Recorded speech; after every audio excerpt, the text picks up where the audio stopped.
വിശദമായ വാർത്തകളിലേക്ക്.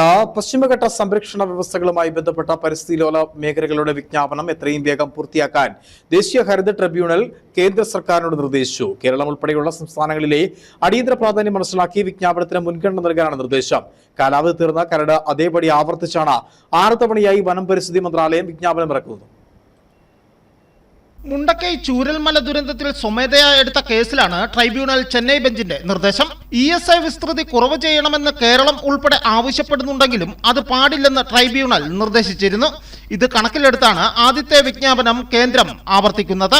ഉമ്മൻ സമിതി റിപ്പോർട്ടിന്റെ അടിസ്ഥാനത്തിൽ ESI 9993.7 ചതുരശ്ര കിലോമീറ്റർ എന്നാണ് സംസ്ഥാന സർക്കാർ കേന്ദ്രത്തെ അറിയിച്ചത്. അത് അതേപടി അംഗീകരിച്ചാണ് കേന്ദ്രം നേരത്തെ മുതൽ കരട് വിജ്ഞാപനം ഇറക്കുന്നത്.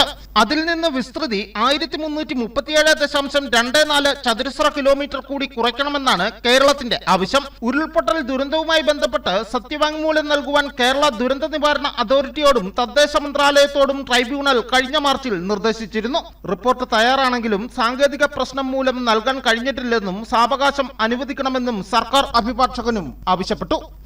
News bureau, Udumbanchola.